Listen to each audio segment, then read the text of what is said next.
Berjumpa lagi dengan Albarak. Kita lanjutkan cerita Budak Bayangan. Jangan lupa share, like, komen, dan subscribe. Budak Bayangan bab 1551 tertinggal. Kelima anggota kelompok telah pergi, berangkat untuk mencari pendekatan ke Verge. Sunni merasa tidak nyaman dan khawatir akan keselamatan mereka, tapi tidak terlalu. Masing-masing dari mereka adalah pembangkit tenaga listrik tersendiri, dan memiliki banyak pengalaman ketika harus bergerak secara diam-diam melalui wilayah yang dipenuhi makhluk mimpi buruk. Nevis, Kai, dan Evie adalah veteran pantai terlupakan, tempat manusia berada di posisi paling bawah dalam rantai makanan.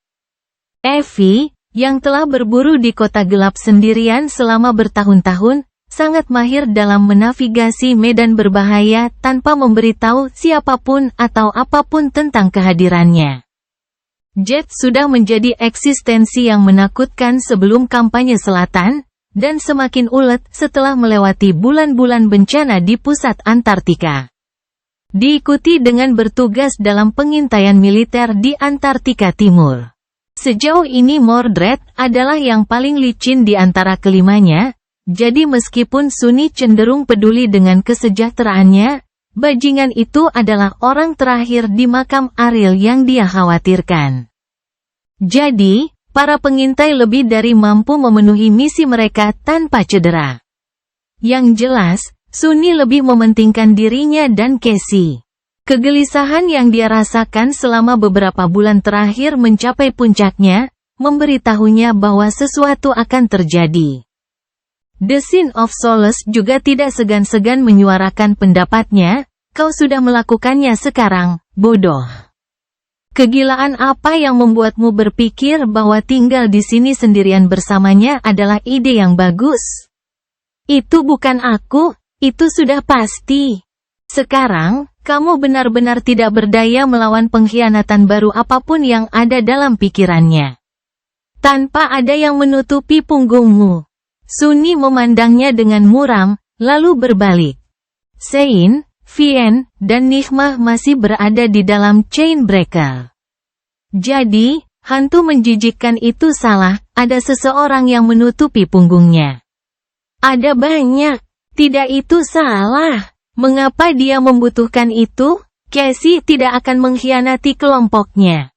Itu hanya pembicaraan paranoianya. Sunni mengerutkan kening, menyadari bahwa keadaannya ini agak mengkhawatirkan. Dia sudah terbiasa dengan dosa penghiburan sehingga mendengarkan racun penampakan sudah menjadi kebiasaan. Itu gagal membuatnya gila karena pertahanan mental Sunni yang kuat. Tapi mungkin bisikan jahat dari pedang terkutuk itu punya efek pada dirinya. Lagi pula, mungkin itu hanyalah akibat dari tekanan mental luar biasa yang dialaminya di makam Ariel. Begitukah pangeran gila itu mulai tergelincir juga?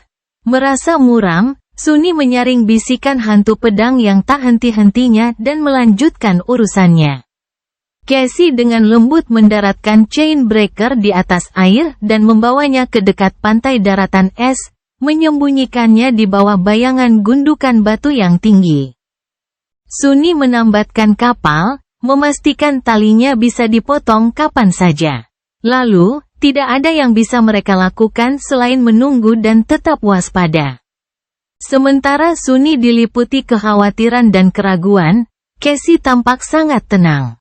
Jika dia terkejut dengan keputusan tiba-tiba pria itu untuk mundur, yang, sejujurnya, bertentangan dengan cara dia biasanya bertindak, dia tidak menunjukkannya. Gadis buta itu tetap berada di buritan kapal, siap mengaktifkan lingkaran rahasia dan mengirim pemutus rantai ke udara saat ada bahaya. Sunni, sementara itu, bertugas mewaspadai bahaya tersebut.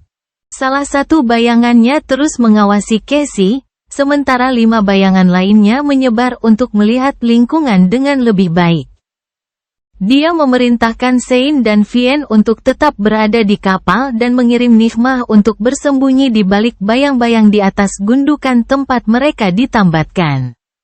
Berjam-jam berlalu dalam keheningan yang mencekam, tanpa terjadi apa-apa. Sungguh aneh, siksaan bagaikan orang-orangan sawah di benak Sunny.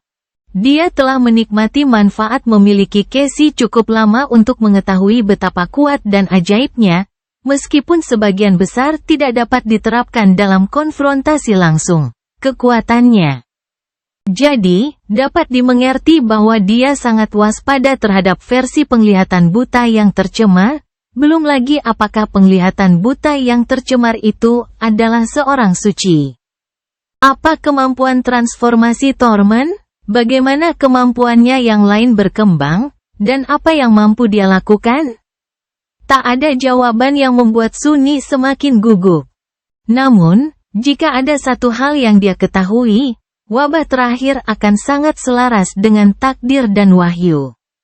Artinya, dia punya cara untuk mengetahui kapan dia berada dalam bahaya. Kedatangan kelompok tersebut jelas merupakan bahaya yang mengerikan. Lagi pula, mereka sudah memusnahkan tulah lainnya. Jadi, Sunny telah bersiap sepenuhnya untuk berjuang menuju Verge melalui lautan kekejian. Namun, tidak ada seorang pun yang menunggu mereka ketika mereka turun dari kehampaan hitam. Tidak ada seorang pun yang melakukan penyergapan di tepi daratan beku. Bahkan sekarang, ketika anggota kelompok telah dibagi menjadi 3 tim, tidak ada yang menyerang mereka saat mereka terpisah satu sama lain. Mengapa demikian? Apakah Torment, mungkin, tidak dapat menerima penglihatan apapun tentang takdir di makam Ariel? Sama seperti Casey yang tidak dapat melihat apapun kecuali kegelapan di dalam makamnya? Hal itu tentu akan membuat segalanya lebih mudah. Jika Casey benar-benar tidak bisa melihat masa depan, apakah kepasifan aneh Torment adalah akibat dari rencana pangeran gila? Sunny sangat khawatir dan siap menghadapi sesuatu yang berbahaya, tetapi tidak terjadi apa-apa. Itu hanya menambah rasa frustrasinya. Casey tetap di buritan, bertingkah seolah tidak ada hal luar biasa yang terjadi. Berjam-jam perlahan berlalu, dan kemudian, malam pun tiba. 7 matahari tenggelam di dalam air, dan sungai besar menyala dengan cahaya lembut berwarna-warni. Bahkan dataran es yang luas bersinar redup, menyinari dirinya dengan cahaya pucat seperti hantu. Bermandikan cahaya itu, pilar-pilar batu hitam bagaikan hutan dengan pepohonan mati yang sangat besar. Sunny tetap berada di geladak selama beberapa saat, memandang ke arah Verge dan bertanya-tanya bagaimana keadaan para anggota kelompok. Setelah beberapa saat, dia pergi ke buritan dan berbicara dengan Casey tentang bergantian menjaga kapal. Bayanganku akan langsung membangunkanku jika terjadi sesuatu. Jadi, jika ada bahaya, biarkan dirimu tetap hidup selama beberapa detik. Aku akan tiba di sana sebelum kamu menyadarinya. Gadis buta itu mengangguk dengan serius. Tentu saja, pergilah, dan cobalah beristirahat dengan baik. Mungkin tidak akan ada kesempatan untuk melakukannya setelah pengintai kembali. Sunny ragu-ragu sejenak, lalu turun ke bawah dek dan memasuki kabinnya. Berbaring di tempat tidurnya, dia memejamkan mata dan merilekskan tubuhnya. Dia juga mengontrol detak jantung dan pernapasannya, menjadikannya setenang dan sealami mungkin. Berpura-pura tertidur. Tapi, tentu saja Sunny belum tidur. Sebaliknya, dia mengamati Casey. Jika dia benar-benar berniat melakukan sesuatu secara diam-diam, dan keputusan pria itu untuk tetap tinggal membuat rencananya menjadi kacau, sekarang adalah saat yang tepat baginya untuk bertindak. Dan memang benar, setelah beberapa waktu berlalu, Casey melakukannya. Budak bayangan bab 1552 Sekoci. Apa yang dia lakukan? Berbaring dalam kegelapan sambil berpura-pura tidur, Sunny menekan keinginan untuk mengerutkan kening. Casey telah meninggalkan lingkaran rahasia, mengambil cahaya penuntun, dan perlahan berjalan melintasi geladak. Saat dia melakukannya, badai bunga api putih muncul di sekelilingnya, perlahan-lahan membentuk sosok humanoid. Itu adalah gema dari Sibyl tercemar yang dia terima di Fallen Grace. Hal menakutkan itu masih bertahan di Twilight, meski hanya pas-pasan. Kini, lukanya telah sembuh. Bahkan gaun merahnya yang tergerai pun terlihat bagus, begitu pula kerudungnya. Eko mengikuti si peramal buta, ujung pakaian merahnya melayang beberapa sentimeter di atas kayu kuno. Seperti biasanya, gerakannya terlalu halus untuk dianggap sebagai hasil berjalan. Sunni pernah melihat apa yang tersembunyi di balik gaun itu, dan dia tidak ingin melihatnya lagi. Meski begitu, dia terus menonton. Saat itu, Cassie telah melewati pohon keramat itu dan hampir sampai ke haluan kapal, dekat Keci Anangke. Namun dia tidak melanjutkan lebih jauh. Berhenti di dekat Keci, dia diam-diam memberi perintah pada ekornya. Tak lama kemudian, perahu itu diturunkan ke dalam air. Tiang-tiangnya dipasang di alurnya, dan layarnya dinaikkan. Meluncur ke bawah dengan bantuan penari pendiam, Cassie duduk di bangku jurumudi dan memanggil memori yang berbeda. Itu adalah tongkat kayu yang dia gunakan di pantai yang terlupakan. Salah satu dari 3 kenangan dari mimpi buruk pertamanya. Musim semi tanpa akhir kini bersama Sunni, Evertwine bersama Nevis, dan hanya staf yang tersisa di gudang senjata jiwa Cassie. Pesonanya mampu memanggil angin. Mengarahkan tongkatnya ke layar Keci, Cassie mengaktifkan pesonanya dan membuat perahu menjauh dari pemutus rantai. Bayangan Sunni tentu saja sudah bersembunyi di bawah salah satu tiang kapal. Kembali ke kabinnya, Sunni terus berpura-pura tertidur. Malam hening, hanya suara deburan ombak yang menghantam lambung kapal Chainbreaker yang mengganggu ketenangan. Airnya bersinar lembut, dan bermandikan cahaya itu, Keci Anangke perlahan-lahan bergerak di sepanjang pantai tanah beku.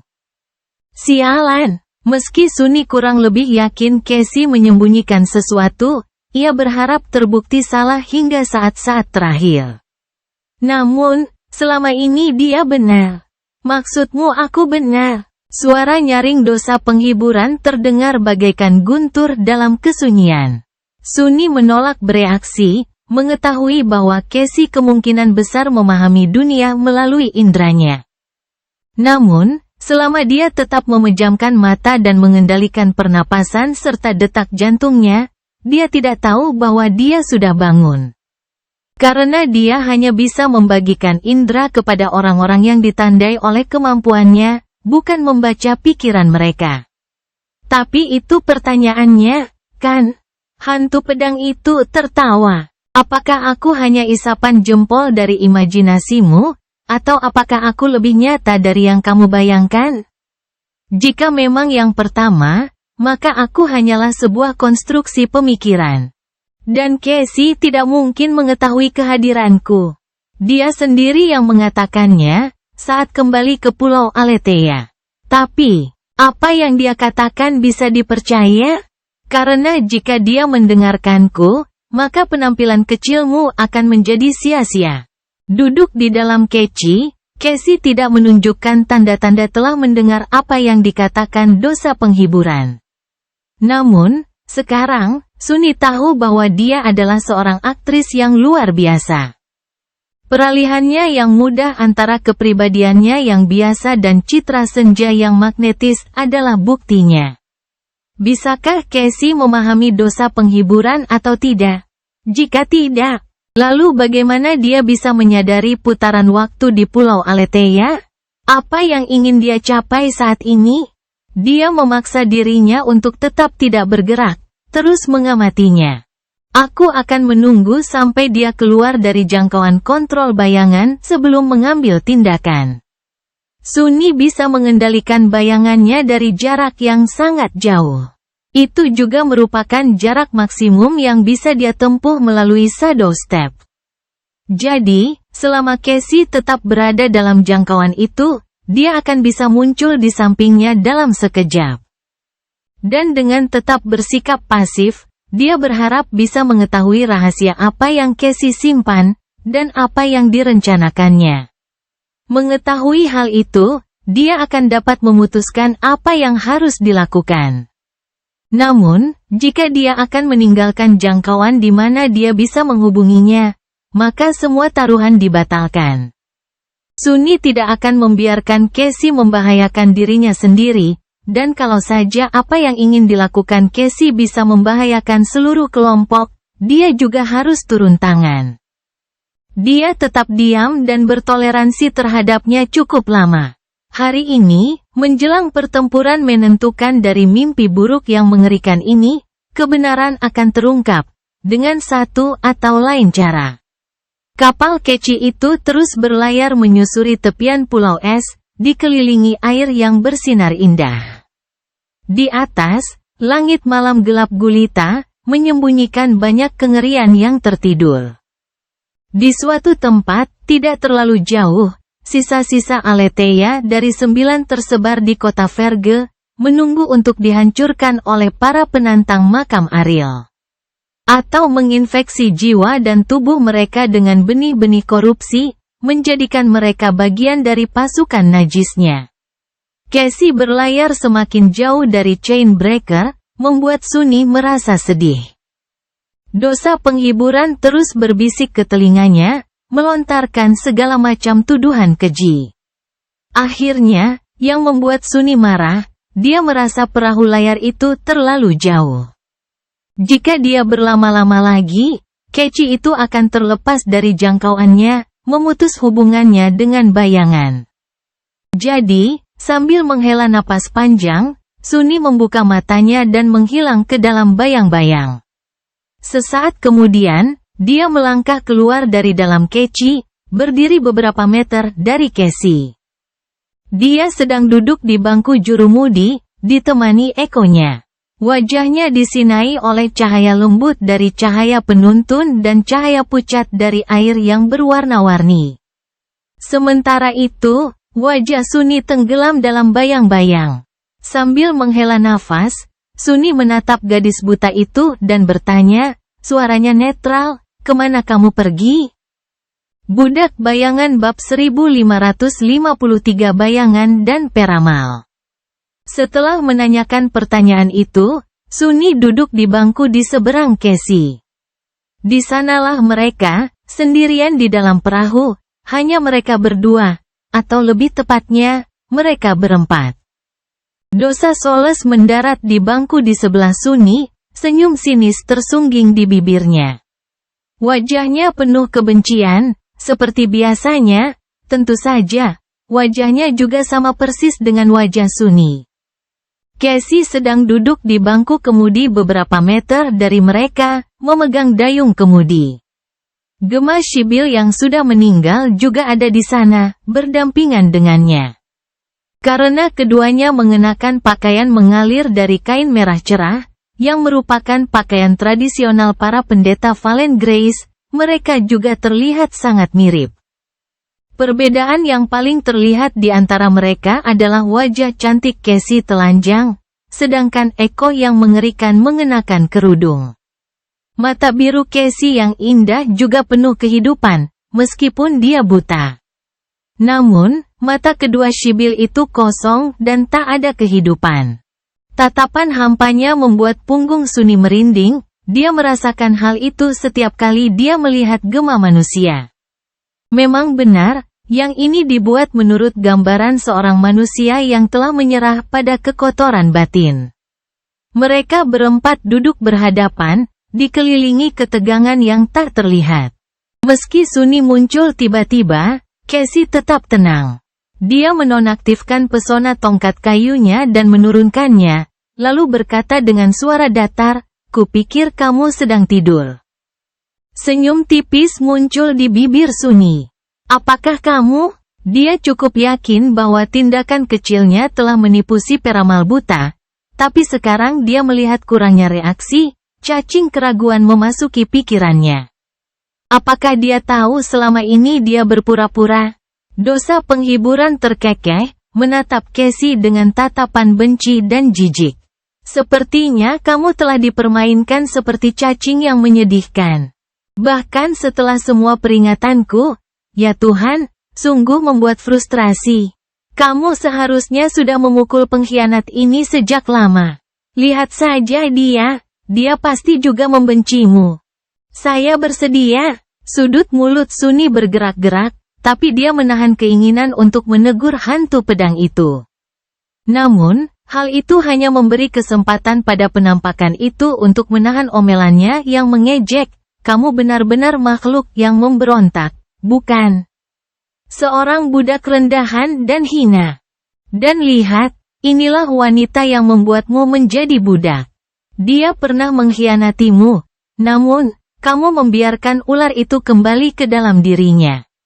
Rahmat baikmu, kamu telah melupakan dosa-dosanya, dan sebagai rasa terima kasih, pengkhianat buta itu akan menusukmu dari belakang sekali lagi. Saat itu, Casey menarik napas dalam-dalam. Kemudian, dia menoleh sedikit, menghadap dosa penghiburan, dan berbicara, suaranya bergetar karena amarah yang telah lama tertahan, bisakah kamu menutup mulut busukmu?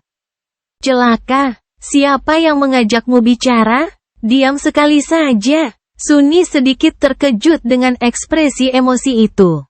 Dosa penghiburan menatapnya dengan penuh dendam, tapi terdiam. Senyuman puas muncul di wajahnya. Sunni juga tersenyum. Jadi, kamu bisa melihatnya. Topeng ketenangan Casey akhirnya pecah, memperlihatkan lautan emosi yang mengamuk di bawah. Namun, dia mendapatkan kembali ketenangannya dalam sekejap dan mengejek, melirik ke arah hantu pedang itu dengan pandangan menghina. Jadi bagaimana kalau aku bisa? Sunni mengangkat bahu. Tapi kau berbohong padaku, di Pulau Aletheia. Saat kau bilang kau tidak bisa melakukannya. Casey membalas tatapannya tanpa bergeming. Suaranya bahkan, jadi bagaimana kalau aku berbohong? Ya, aku bisa merasakan hantu yang tak tertahankan itu melalui dirimu. Aku juga bisa merasakan bayanganmu, dan apa yang mereka lihat. Bagaimana dengan itu? Dia menghela nafas. Kutukan. Jadi selama ini dia salah. Sunni berasumsi bahwa kemampuan Ascended Casey tidak memengaruhi bayangannya, karena mereka adalah makhluk yang terpisah darinya, dan dia tidak memiliki indera bayangan. Dia juga tidak pernah menunjukkan atau bertindak berdasarkan kemampuan menandai bayangannya. Jadi, Sunni telah tertipu. Bahkan bermain seperti orang bodoh. Dia masih tersenyum, tapi senyuman itu tidak sampai ke matanya. Jadi, kamu sadar bahwa aku telah memperhatikanmu selama beberapa bulan terakhir. Dia mengangkat bahu. Tentu. Jika Casey sadar bahwa Sunni mencurigainya, maka situasinya benar-benar berbeda dari yang dia bayangkan. Dia tidak hanya bisa menyembunyikan rahasianya darinya, tapi bahkan hal-hal yang dia tunjukkan padanya pun terbukti memiliki tujuan. Seperti ruangan dengan sumur dan jurnal yang tak terhitung jumlahnya disimpan di peti rahasia. Mengetahui bayangannya mengawasinya, Casey hanya bisa bertindak bebas jika dia berada di luar jangkauan kontrol bayangan. Itu sebabnya dia ingin tetap tinggal sementara Sunni bergabung dengan tim pencari bakat. Pupil matanya sedikit melebar. Tidak. Jika Casey tahu bahwa dia curiga padanya, dia akan tahu bahwa dia juga akan menolak meninggalkannya sendirian di Chainbreaker. Mereka terlalu akrab satu sama lain sehingga dia tidak bisa memprediksi tindakannya. Artinya, tujuan sebenarnya dari peramal buta itu bukanlah untuk tetap sendirian di kapal terbang. Sebaliknya, mereka berdua harus tetap berada di sana bersama-sama, jauh dari anggota kelompok lainnya. Dan dia telah melakukan persis apa yang dia ingin dia lakukan. Tiba-tiba, secercah emosi aneh dan dingin muncul di hati Sunni. Apakah itu ketakutan? Ya itu adalah rasa takut untuk melakukan pertarungan skema melawan Oracle yang kuat. Casey mungkin bukan yang terkuat di antara mereka dalam konfrontasi langsung, tapi terjebak dalam jaringan skema dan manipulasi yang diciptakan oleh seseorang yang bisa melihat masa depan. Sejujurnya, itu tidak terlalu menakutkan. Sunni menganggap dirinya ahli dalam penipuan dan manipulasi. Hanya ada satu orang yang dia temui yang benar-benar dapat dianggap sebagai musuh menakutkan di bidang itu, Mordred. Namun kini, dia segera mempertimbangkan kembali pernyataan itu. Sebenarnya, ada pesaing lain di antara mereka. Dan pendatang baru itu mungkin yang paling menakutkan di antara ketiganya. Melihat orang buta yang tetap tenang dan tenang. Sunni bersandar dan bertanya, nadanya santai, jadi, kenapa kamu ingin melihatku sendirian, Casey? Dia terdiam beberapa saat dan kemudian menambahkan. Suaranya tetap tenang, atau haruskah aku memanggilmu siksaan? Budak Bayangan bab 1554 wajah yang dikenal. Kata-kata itu terucap, bergema di indahnya kegelapan malam yang bersinar. Tanpa angin, layar Casey pun terjatuh. Perahu itu perlahan berhenti, hanyut mengikuti arus. Casey terdiam selama beberapa saat, tak bergerak seperti Gema Sibyl yang tercemar yang duduk di sampingnya. Kemudian, dia bertanya, suaranya diwarnai dengan sedikit geli, kalau begitu, haruskah aku memanggilmu pangeran gila? Saat ekspresi Sunni berubah, dia tertawa kecil. Dewa, ayolah. Aku tahu kamu menanyakan pertanyaan itu hanya untuk menanyakan reaksiku. Tapi bagaimana masuk akalnya? Aku bukan siksaan. Sunni mengerutkan kening, kecewa karena dia tidak bisa mendapatkan lebih banyak manfaat dari Casey. Dia sedang mempertimbangkan pertanyaan berikutnya dalam diam ketika dia berbalik menghadap Echo-nya dan berkata, membuat pikirannya kacau, dia adalah. Dia membeku, terpana mendengar kata-kata itu. Lalu, Sunni perlahan mengalihkan pandangannya ke Echo yang diam. Pakaian merah, tatapan kosong, kerudung yang menyembunyikan wajahnya. Bagaimana? Dulu ketika mereka bertemu di Valen Grace. Casey berkata bahwa dia menjadi memiliki gema ini setelah membunuh Sibyl yang menyerah pada kekotoran batin pada hari dia memasuki mimpi buruk. Memang benar keduanya terlihat mirip. Tapi Sunni dan Nevis hanya berasumsi bahwa itu karena wanita yang dibunuh itu dan Senja adalah saudara kandung yang memerintah kota yang sama. Gema itu terlalu menakutkan dan menjijikkan, membuat Sunni enggan mengetahui apa yang tersembunyi di balik tabir merah. Oleh karena itu, dia belum pernah mencoba melihat wajah makhluk itu. Yang paling sering dia lakukan hanyalah melihat sekilas tenunannya. Tapi meski begitu, sebagian besar perhatiannya terfokus pada gema buatan yang diciptakan oleh para penyihir klan Valor, manekin pedang yang telah lama hancur. Namun sekarang, Casey mengangkat tangannya dan menarik cadar Echo, melepaskannya. Di bawahnya, sebuah wajah yang sangat cantik terungkap, yang identik dengan miliknya, tapi tanpa kehidupan. Gema Sibyl. Siksaan, hampa dan tanpa ekspresi, sama seperti semua gema. Tapi ada ekspresi halus di wajah Casey. Perpaduan yang aneh antara rasa jijik, kesedihan, dan bahkan sedikit kelembutan.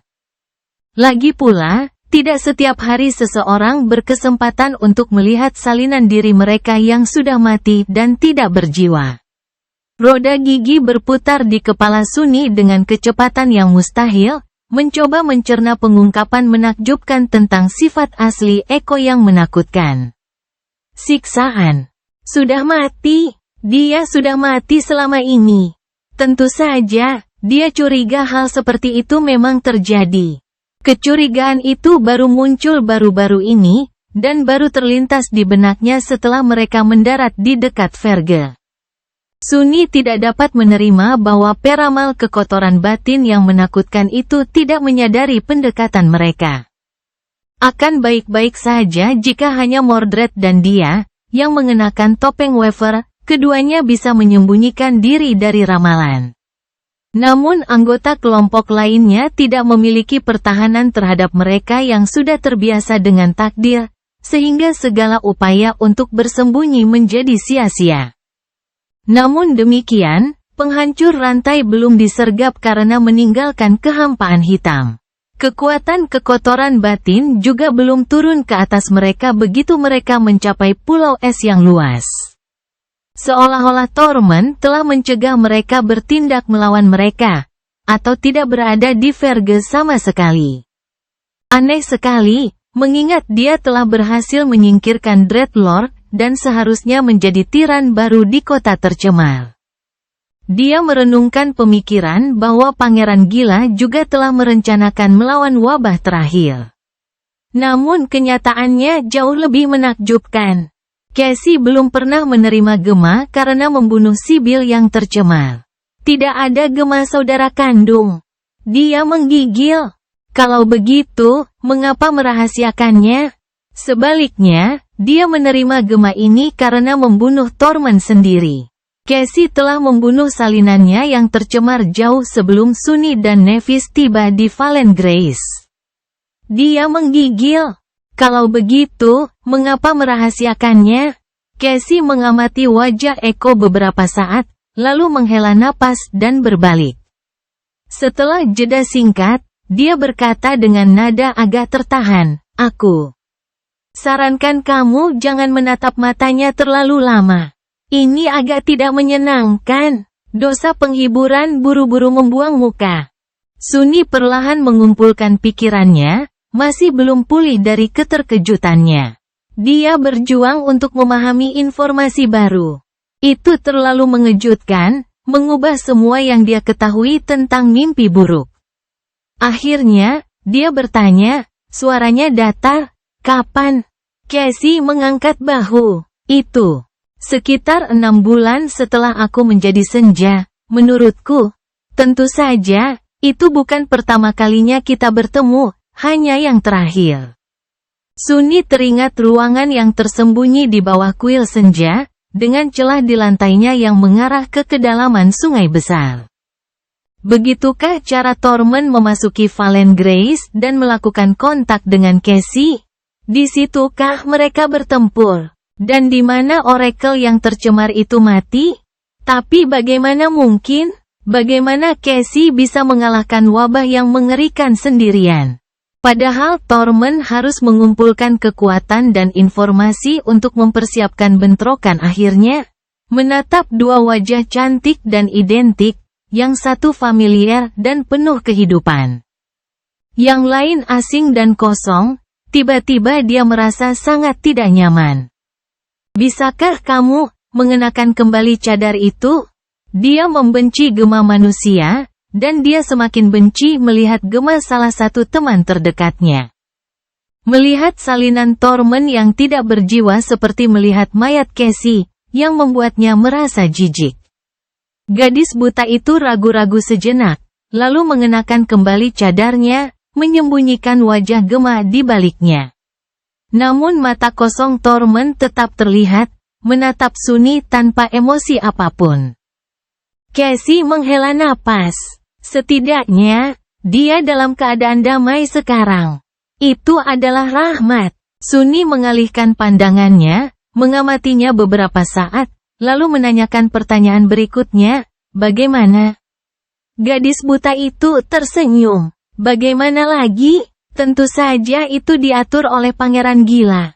Dia terdiam sesaat, lalu menambahkan, suaranya sedih, tepatnya oleh Pangeran Gila dan siksaan sendiri. Mereka berdua, kamu tahu, berada di balik semua ini bersama-sama. Budak Bayangan bab 1555 Mitra dalam Kejahatan. Keci itu hanya terbawa arus, perlahan-lahan ditarik menuju pantai es. Cassie tetap tak bergerak di bangku jurumudi, tangannya bertumpu pada pegangan dayung kemudi. Pandangan tak terlihatnya terasa jauh. Setelah beberapa saat, dia menghela nafas. "Kurasa aku harus menjelaskannya dari awal." Senyum miring muncul di wajah Sunny. Itu pasti menyenangkan. Mengingat kamu telah mengatur momen ini untuk tujuan yang sama.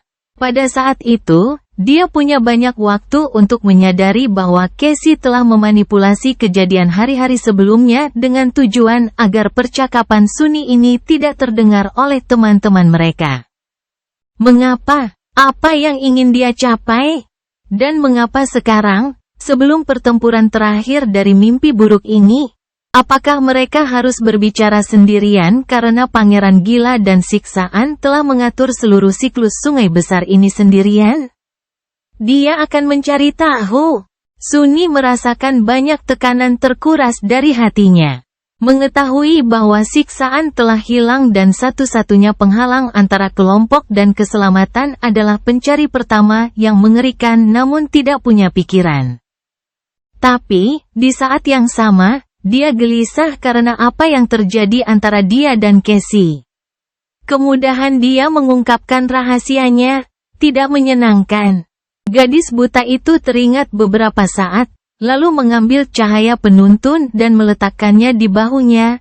Cahaya dari kristal bercahaya yang ditempelkan di atasnya menyinari wajahnya. Saya tidak berbohong ketika saya mengatakan bahwa saya hanya melihat kegelapan dalam penglihatan saya setelah memasuki mimpi buruk. Sunny sedikit bergeser. Mengapa dia mengungkit hal itu? Casey tersenyum. Namun, itu bukan karena sifat dari makam Ariel itu sendiri. Sebaliknya, palsuku untuk memahami rahasianya direkayasa oleh Torment. Kemampuanku ditekan dengan bantuan benda sihir. Kamu seharusnya bisa menebak apa itu. Barang itu. Mata Sunny bertambah. Sebuah gambar muncul di ingatannya. Gambar rantai emas yang melingkari tangan Casey, dihubungkan dengan rantai emas. Rantai yang dia putuskan sebelum meninggalkan Valen Grace. Gadis buta itu mengangguk.